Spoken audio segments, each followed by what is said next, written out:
Hello everyone, welcome back to my channel. आज हम start करने वाले हैं एब्स्ट्रैक्ट अलजेब्रा का एक नया टॉपिक। ये पूरी प्लेलिस्ट होने वाली है ग्रुप थ्योरी के बारे में। तो इसमें सबसे पहली चीज़ जो हम पढ़ेंगे वो है कार्टेशियन प्रोडक्ट। कार्टेशियन प्रोडक्ट क्या होता है? हमें पता है कि सेट्स होते हैं। सेट्स क्या होते हैं? Collection of elements. तो अगर हमारे पास मान लेते हैं दो सेट्स हैं ए और बी, तो अगर हम इनका कार्टेशियन प्रोडक्ट लेते हैं तो यानी कि ए क्रॉस बी, इसको हम कैसे लिखते हैं? कार्टेशियन प्रोडक्ट को ए क्रॉस बी से रिप्रेजेंट करते हैं। This is a collection of all the ordered pairs. अभी ऑर्डर्ड पेयर्स क्या होते हैं? अगर हम ऑर्डर्ड पेयर देखें तो ये होते हैं टू टपल, और नाम से ही पता चल रहा है ऑर्डर्ड मीन्स इसका ऑर्डर नहीं चेंज कर सकते।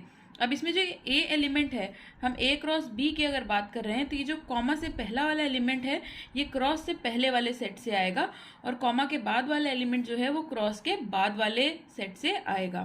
तो अगर इसका एक हम एग्जाम्पल देखें तो मान लेते हैं ए हमारे पास एक सेट है 1,2 और बी हमारे पास कोई सेट है ए, बी। तो ए क्रॉस बी क्या होगा? ए क्रॉस बी होगा, यहाँ पे क्या करते हैं, पहला एलिमेंट ले लेते हैं 1, तो 1 के साथ क्या आएगा? ए आएगा। फिर 1 के साथ क्या आएगा? बी आएगा। फिर यहाँ पे 2 कॉमा ए और 2 कॉमा बी। तो टोटल कितने एलिमेंट्स हुए? 4 एलिमेंट। यानी कि ए क्रॉस बी में अगर आप इन जनरल भी देखें तो टोटल कितने एलिमेंट्स आएंगे? अगर ए सेट में n एलिमेंट्स हैं और बी सेट में m एलिमेंट्स हैं तो ए क्रॉस बी में n क्रॉस m एलिमेंट्स आएंगे। अब क्या ए क्रॉस बी क्रॉस ए के इक्वल होता है? ये भी चेक कर लेते हैं। बी क्रॉस ए क्या होगा? पहले टपल में क्या होगा? ए पहले लिखेंगे देन 1, क्योंकि जो पहला एलिमेंट है वो किससे आएगा? बी सेट से आएगा। इसी तरह A,2, यहाँ पे B,1 एंड B,2। तो यहाँ पे हम देख सकते हैं सारे एलिमेंट्स, एक भी एलिमेंट सेम नहीं आया। ऐसा हो सकता है कि एलिमेंट्स सेम आए, या ऐसा भी हो सकता है कि A क्रॉस B और B क्रॉस A सेम आ जाए, but in general A cross B is not equals to B cross A। और इसके बाद अगर हम देखें एक दो और पॉइंट्स अगर देखें तो इफ़ ए और बी, ए या बी दोनों में से कोई भी अगर एम्प्टी है यानी कि नल सेट है, then A cross B will also be empty.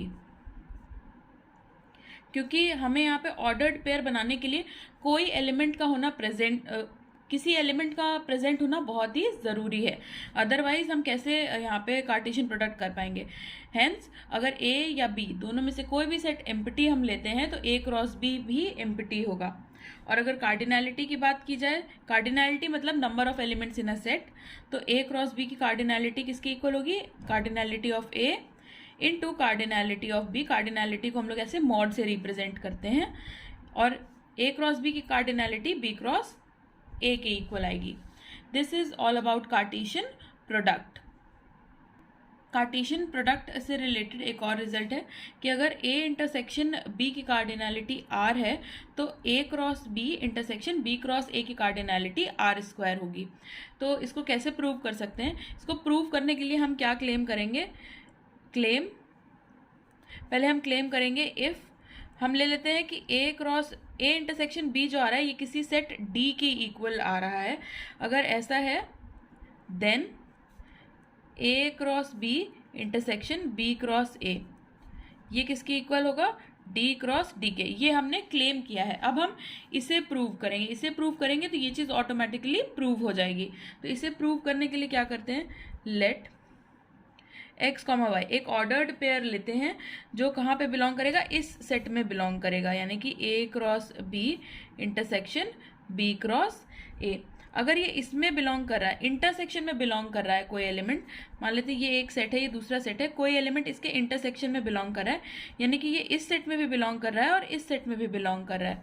तो यहाँ पे implies and implied by X comma Y belongs to A cross B and X comma Y belongs to B cross A. ये दोनों में belong कर रहा है, और अगर ये दोनों में बिलोंग कर रहा है इसका मतलब क्या हुआ? अगर x कॉमा वाई ए क्रॉस बी में बिलोंग कर रहा है तो ऑर्डर्ड पेयर की डेफिनेशन से x जो होगा ये a में बिलोंग करेगा एंड y जो होगा ये b में बिलोंग करेगा। सिमिलरली यहाँ पे अगर देखें तो यहाँ पे x जो है वो b में बिलोंग करेगा और y जो है ये a में बिलोंग करेगा। अब यहाँ से अगर हम देखें तो x a में भी बिलोंग कर रहा है और x b में भी बिलोंग कर रहा है। This means x belongs to a intersection b।